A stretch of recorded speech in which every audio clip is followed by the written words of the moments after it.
Dr. Joseph Kwame Boachi Danquah was born on 21st December 1895 at Bempong, Kwewu in the Eastern Region.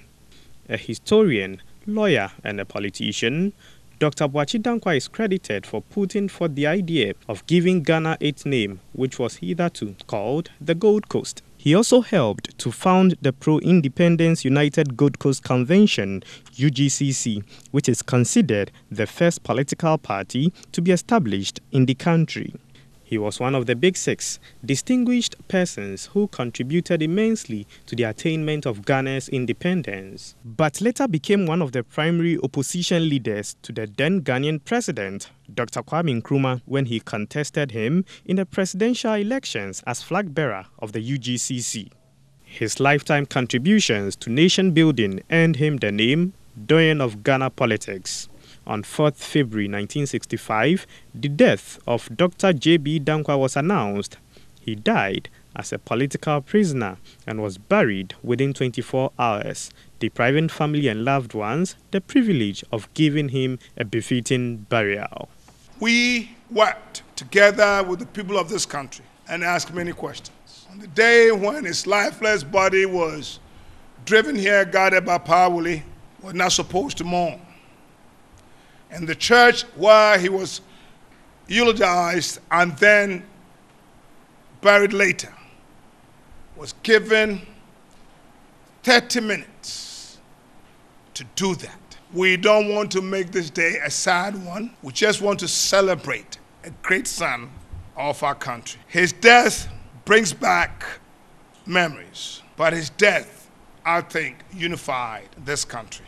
It's been 50 years since his death, and I have come to Chebi, his burial site, where his compatriot William Oforiatta was also buried. I'm privileged to be coming away from the burial site of the late Dr. Joseph Boachi Danquah, as you can rightly see.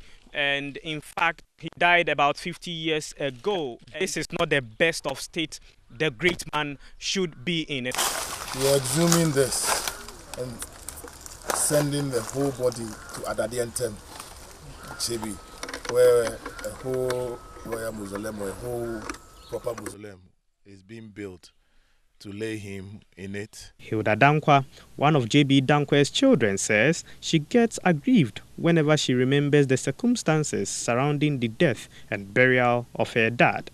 He was very affable, strict, but nothing comes between him and books.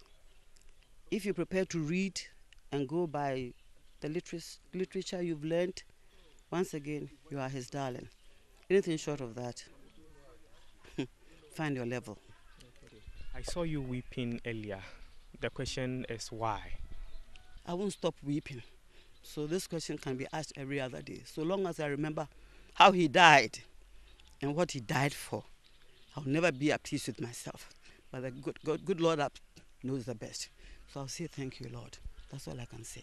The Ochihini, Osagyefo Amoetie of Oripenin and the family of Dr. J.B. Danquah on the 50th anniversary of his death shall exhume his remains from this public graveyard and have a grand reburial and funeral service for him. The anniversary, the reburial, the funeral rites service is in line to give our late father, our kinsman, a befitting burial. In keeping Kwame Danquah's memory alive, the J.B. Danquah Memorial Lecture Series was instituted in 1968, and later the Danquah Circle, a runabout at Osu in Accra, was also named after him. I think it brings a lot of pain, but as Osagyefo said, this is a national affair and this is to bring back unity. And never again should it ever happen that someone of such intellect should be allowed to die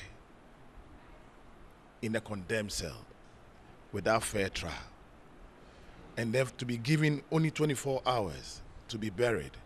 And if you shed a tear, you'll be jailed. Among writings of J.B. Danquah are Gold Coast, Akan Laws and Customs, and the Akim Abuakwa Constitution, 1928, and the Akan Doctrine of God.